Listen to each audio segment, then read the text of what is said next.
BJ Zampa, Dokken. Oddly enough, we grew up in the same circle. A Deep Purple family tree tribute with Jimmy Bell. Tom's good buddy there, Jimmy. He's in that, and we were out in Cleveland.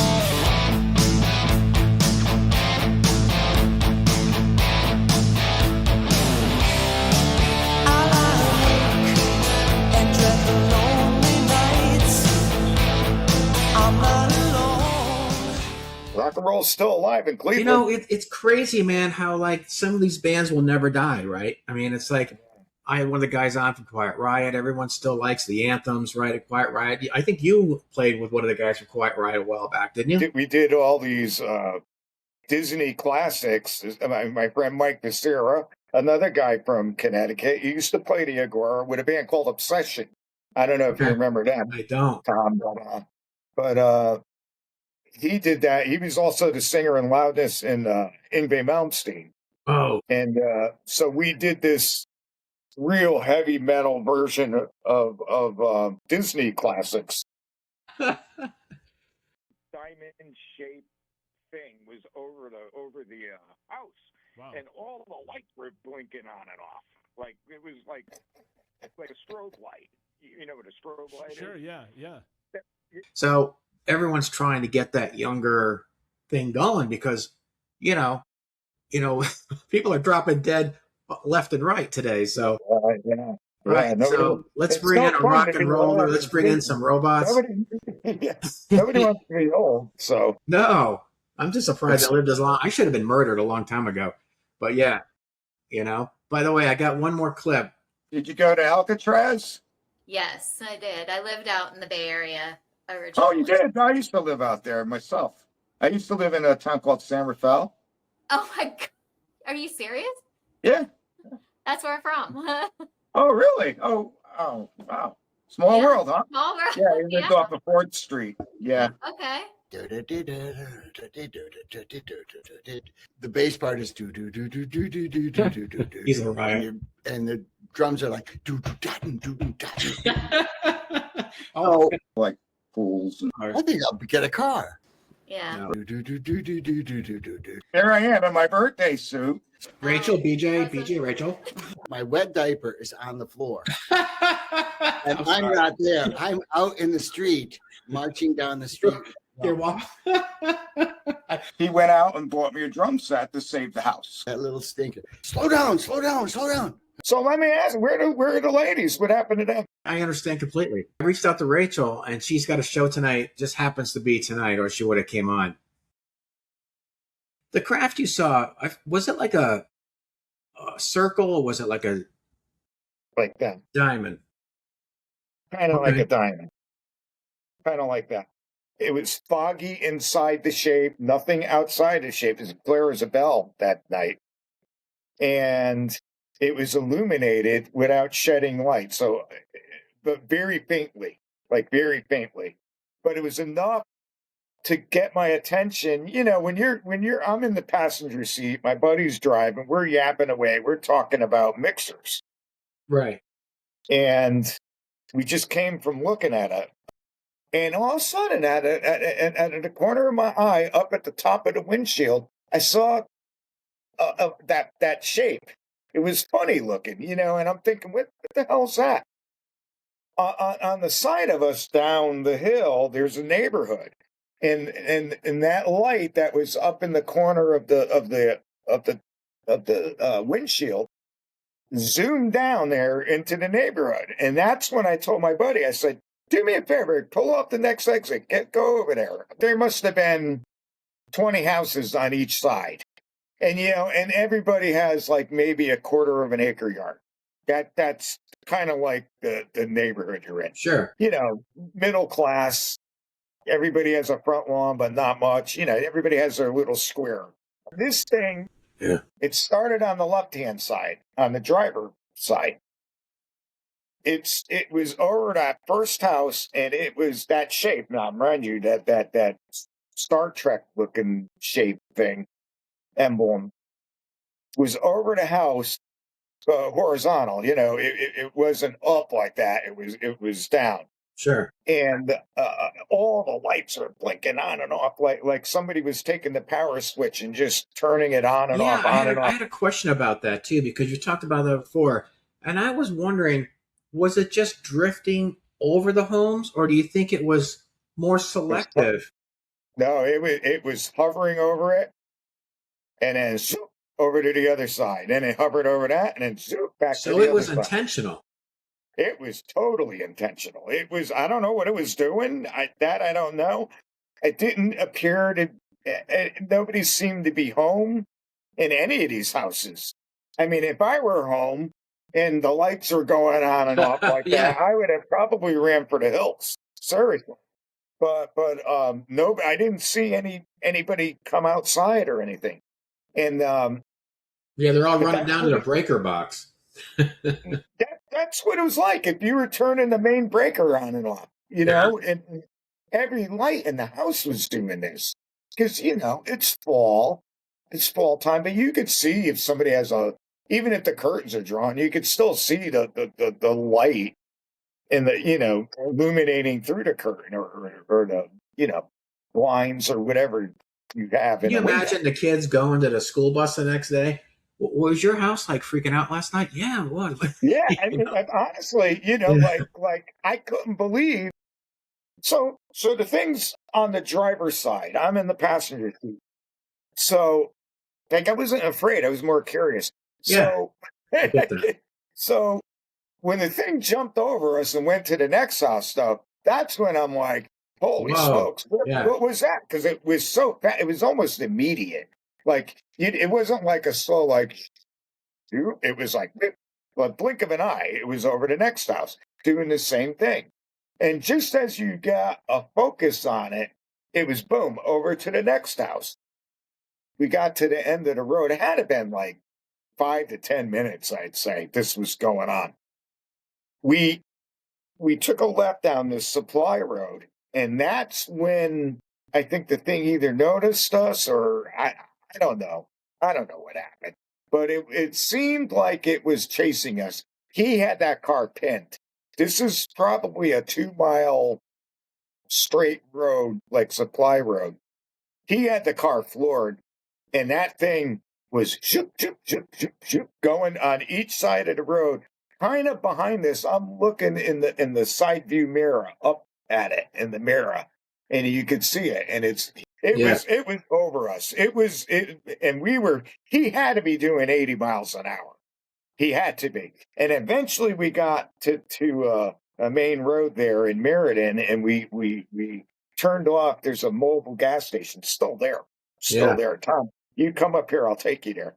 It's Okay. overgrown now, though. There's trees and stuff, and then that's where the highway resumes. But the highway is now sunken into the landscape. It's Oh, underneath in like a valley, and okay. that thing was hovering over the highway lights, maybe 50 feet over the highway lights, maybe 30 feet, and it was just hanging out there, and people were pointing at it. It was like unbelievable. There was a bunch of us at that gas station. There was a bunch of people, and everybody's pointing at it. And back then we didn't have the phones we have now with cameras and stuff. Right.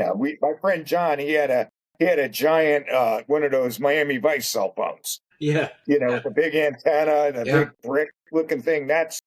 And he called a friend of ours. We're talking 93, but All that's right. what he was on. That kind of One of phone right those. there. Yeah. Yeah.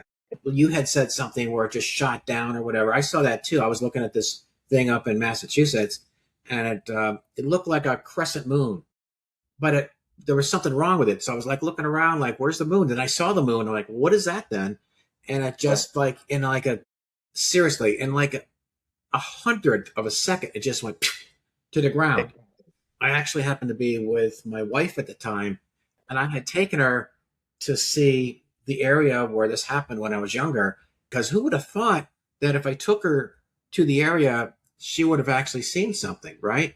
And so, talking to Art, he was speaking to me about things that I had seen, and then whatever. And it's hard for people to really understand if they haven't actually experienced something, right? It's once Yeah. somebody sees something, you're like, I get it too because I've seen some crazy stuff myself.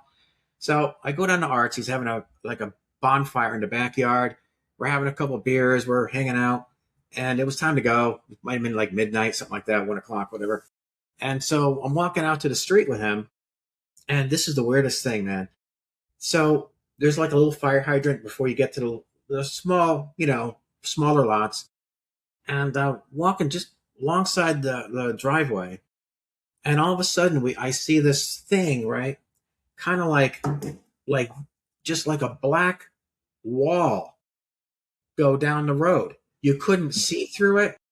It was like the size of a double overhead door, and it just goes like this right down the road. And as it did, you couldn't see through it or anything. It wasn't a shadow. It was like a black square. And at the end of as it went towards the cul-de-sac, it just like vanished or. This thing, you couldn't see it. It was like it's here, and then it appeared here. Yeah. Like you didn't see it go over you. You know it had to have, right? Because it was over here, now it's over there. So you know it had to have done that, but you didn't see it. It was so there, fast. then it was there. It was like, yeah, it was the craziest thing I've ever seen. It was almost like somebody shut off the lights over there and turned them on over. It was that Yeah. immediate. Yeah, That's how fast it was. It was like if you blinked, you would have. I didn't even. You didn't have to blink, and you missed it. It was just over there, and to this day, I'd never seen anything like that. Honestly, and the lights were flickering violently. That's the only way I could describe it. Boom, boom, boom, on off, on off, on off. Only why it was over it when it left it. Those houses went dark, and over to the next house, same thing. And then that house went dark, and then so on and so on. About 20 houses on each side of the street. So like 40 houses. Did you guys feel anything in the car, like any RF or electromagnetic anomaly or anything? No. The only thing I felt was a strong urge of curiosity. I wanted to get out. I wanted to get it because I couldn't. It's hard to explain. I felt like I can't get a good look at this thing. I'm going to go 30, 40 feet, maybe 50. Yeah, it's close. And the thing is, over the house, maybe 10, 20 feet. It's like right over the thing. I'm getting a good look at it, but I still felt like I need to get a better look at it because I couldn't believe what I was seeing and I couldn't process. Like if you see a truck on the highway, right? Oh, that's a truck. You see an airplane flying in the sky, that's an airplane. Right. This, I didn't know what the hell it was. So I wanted to get a better look because in my head. That's how I was too. I ran. I was so scared. I'm like, what? It wasn't shooting at you, right? So I'm the same way. I want to know more, right? I didn't think to be afraid. Like I was just more, what is that? I want to get a better look at it. And I unfortunately, I got probably as good of a look as you could. It's the way the thing was made that it was made so you can't see the thing. It was like foggy and glowing in that shape. And like I said, no light escaped that shape. It was crazy. So crazy. A friend of mine, he lives in Connecticut too. You ever watch NASA's Unexplained Files? He's the guy who does the analysis, Mark D'Antonio. Okay. So I had him on once because we were talking about the AI, atlas or what have you. Anyway, so he had this theory about why crafts can be here 1 second and over here and jump back and forth. It does kind of make sense. So he's like, if you have an advanced technology, you can use a time and a rip in time and space or whatever you hear about that, So if you can identify two different areas, one you want to be at and one you're at now, and you kind of set yourself to toggle like in between the two, you can theoretically be in two places at the same time. Yeah. And not in either place at the same time because you haven't jumped yet. And so if you can pick a location, hypothetically, like the 4 boxes we have, I want to be up here, what have you, you just, when you're ready to make that move, you stop toggling here and you open here, and then when you want to kind of go back and forth, so you're not really seen anymore because you're not really there. But then when you're ready, you show yourself, and also like dimensionally. So if you want to travel dimensionally, it's kind of the same principle where you you call up a location or however you do that, and then set your we're going to not be either place fully Yeah. till we want to be. Back in the 60s and 70s, you want to listen to music, it was like WPLR, I think WHCN or CCC in Hartford. Maybe he's got a station in Albany or whatever. Yeah. Maybe you get what is it, WAF or whatever out of Boston if you're lucky. Yeah. So where we were, you couldn't even get a station to come in clear, right? Right. And so my mother had a jukebox, and so a lot of people would come in, and my mother would just pump quarters in it. And so those working at Sprague Electric and GE, and those that are working on the secret space program. How about the meatloaf guys, right? So you sell food, listen to music. But you're not far from a very densely populated area. Sure. I mean, I had Albany was like a half an hour away, 45 minutes from Hartford, an hour and 15 minutes from Manhattan, for God's sakes. But you have this little rural area, which makes me wonder, like, why is there so much activity in and around that area?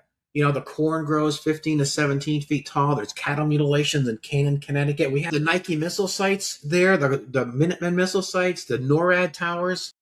I mean, and here we are, this little family move in. My mother's from Hollis, Queens, right? So we moved in from New York City. I'm like, 3 years old. And my mom's like, oh, it's going to be this beautiful Norman Rockwell setting for the kids. We're going to ride horses. It's just going to be wonderful. Yeah. And then it just turned out to be a friggin' disaster, right? Because first of all, they didn't like people coming in from New York in the first place. And then, secondly, taking over the diner where they used to get free sandwiches, I'm sure. And then, now we're talking UFOs, and people are like, wow, who are these guys again? Right? That's kind of what it was like for us. And so, yeah, high school was rough, but anyway, yes, I moved as soon as I could. But, then I went to Hartford. This planet's been wiped out 5 times, right? Not once, 5 times. Theoretically, there shouldn't be anything living here anymore, right? If there were just one, male zebra, one female zebra, right? All the little zebras would have been inbred. And all those little zebras, would have been like, hey, sis, you're cute and everything, but, right? So life would have died off anyway because they would have all been inbred. It seems to me like polar bears didn't migrate from, hypothetically, Africa to Siberia any more than lions found their way to where they needed to be. So it seems to me like for life to thrive the way it is today, every animal would have had to been put in that ideal environment for them to survive, for them to develop. And there would have had to been pockets of hypothetically different families, right? Otherwise, they wouldn't have been healthy and everything would have, gone awry. So perhaps Earth is our galaxy's arc, and life was brought here to preserve it. And then you go back to, Massachusetts, the Berkshires, and you have that really polluted, Housatonic River, which was one of the most polluted waterways in America, where the corn grows at certain, heights it shouldn't. Families are getting sick. They're getting cancer. The dogs are drinking the water. They're licking their families, their kids' lips and face. And, you can't eat the fish out of it. There's signs everywhere. And then the Hudson, became super polluted too. And you've got like the Betty and Barney Hill case is from out that way. You've got the Bridgewater Triangle, which is outside of Boston. Then you've got the Reed family incident, the Berkshires UFO in Sheffield. Then you got the Hudson River sightings. And so it's almost like there's a pattern, and everything's over water. Where your case was down near the shore. There was a famous story about the Sikorsky Bridge in Connecticut. There was a massive sighting there. The thing the size of a football field was hovering over Sikorsky's, where they make the helicopters. And, it kind of was moving slow. It wound up in Wallingford. It was over the river. Maybe they need water for fuel or something. Maybe it fuels the crafts. Who knows? Well, when I saw this as a kid, I saw this circle thing, right? And it was not far from the bridge. I don't think you've been to my park, but it was not far from the covered bridge. As we came out the bridge, it was an old rickety bridge, right? Back in the day, you drove over it, you're like, oh my God, are we going to make it? You know, it was one of those, right? And then it just kind of hovered about 3 stories up, and then these white rods shot down into the water, right? It didn't come from the bottom; it came from the sides. So as a kid, it reminded me of a sugar ice cream cone, right? Right, because I'm thinking ice cream, right? So it came like from the sides, boom, but it came into it like a point, like that. And I'm looking out the window and I'm like, amazed, like you. I was intrigued. My family wasn't like, oh my God, let's run. We were like, what is it? I want to get a better look at it, right? My mom was driving, and so she's like on the same side of the car as the sphere was. But again, it like moved slowly and then shot fast and then moved slowly again. It was like it was extremely slow or extremely quick. There was like nothing in the middle. Right. And we've been talking. Matter of fact, it made the newspapers. I don't know if you ever saw the original newspaper clippings, but it talks about the round sphere. 2 women chase it. It's in the Berkshire Eagle, right, from the 1960s. And I've been talking about these spheres, and it's funny. Like we're still talking about them today, right? They're still seeing them today. They're still getting photos of them in the Sheffield and Berkshire area. Their Congress is talking about them. And then, of course, when you've got Sikorsky, Command Aerospace, Pratt and Whitney, right, all those manufacturing facilities, in the back of your head, you're going, maybe it was something experimental, right? But then at the same time, you're like, there's no way something could move like that. So experimental or not. And it's not like we're back engineering these things because we don't even know the materials they're made of. I mean, I could see mimicking them, but we're going to take technology from thousands of years ahead of us and go, yeah, we can make that. Well, what do you think Dokken would charge to play out? $30K. Yeah. Yeah. I You know. got that, Tom. That's your what? petty cash. Yeah, let me. Tell them to make it out to Zampa Studios. Yeah, it's right here. I'll just who did I make that out to? Like somebody said to me, would you go back to the 70s if you could? I'm like, no, but I'd go back to the 80s. I think I could go back to the 80s, and go, because it was like the best time of my life. Well, we get on one of these ships and time shipped over. Maybe we could get a ride. Yeah, the 4 of us, We'll hitchhike. The next time we see one, we'll hitchhike. Hey, can you drop us off in 1970? I think 1976 would be a good time to be dropped off because then you get half the 70s and then you get to prepare. Right. Yeah, exactly. I'm with you there. Yeah, and 76 was the bicentennial year. It was also the bicentennial year. We'll kick it off with the bicentennial year. We'll prepare ourselves for the 80s. I think even Pink Floyd, The Wall came out in late December of 79, I think. So we hit that in the 8, get a good turntable, right? Get a nice Pioneer Super Tuner and some Jensen speakers. Yeah. Exactly. Jensen triaxles. Yeah. Yeah, they stay the same with more wrinkles. That's what I say. Yeah. I collect them. Yeah, I never thought I'd be wearing facial creams. My age, I'm still collecting drum sets. You know what I mean? Yeah. Right. And I didn't even use hairnet.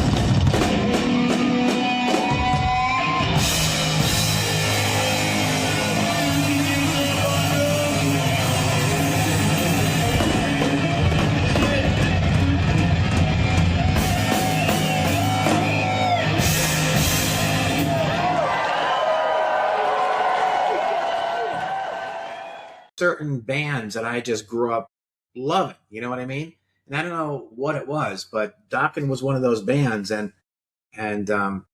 it's just kind of cool, you know, that you're Well, playing with I them. think a lot of those bands from that era, Rat and Dokken, and they all fell under that umbrella of Van Halen, and so that was like the blueprint, and bands, those two bands in particular, everybody knew how to play their instrument. They wrote unbelievably great songs, and so it's good. It's good straight rock and roll. You'd be surprised. There's a lot of younger people. When I say that, I mean like in their 20s, 30s. They come out that they want to see. They want to experience. They heard about the 80s, how it was, and they want to kind of try to experience that. So they come to the shows, which is kind of cool. Sometimes it makes you feel old, man. Like you see the young people, and you're just like, oh man, I want to be that I age know. again. It was like 10 years ago. 10 years ago, I was dating a 29-year-old, and she's running around my driveway. Remember that, Art? And her little stripper boots and stuff out front, and the cars are going by my house. They're looking. And you remember that, Art, right? You remember? So, yeah, and I was eating Cialis like popcorn, So, yeah, I get it. Yeah. That we were in our prime in the 80s. Exactly. No one lived it like we did. The American dream was still alive, I think. Oh, that's a good way to word it. I'm not trying to get political or anything, No, but yeah. it's really true. I mean, you could buy a car for a couple $1,000s. You could buy a house for, $100,000. Condo for 35 or 40,000 bucks. Yeah, it's and crazy. then, you pray you don't get beamed up. You know what I mean? You go outside, who knows what's going to happen? Right. And I don't even know if I'd go. Can you imagine? Like, you guys got pizza? No. Coronas? No. I don't know. Like, imagine. Come on, let's go. I don't know. Right. Right. I like a prime rib once in a while. Yeah. And how much are your happy hour drinks? Oh, you don't have drinks at all? Right. So I guess I'll stay. It was really great seeing you. Thank you so much for everything. Stay in touch. Tom, and keep in touch, and I will. let me know. Send me a copy of this thing. Absolutely, I will. I'll be up in about 4 days. All right. Thanks, buddy. I'll talk to you soon. Yeah, take care, man. Good night. Bye-bye. Good night.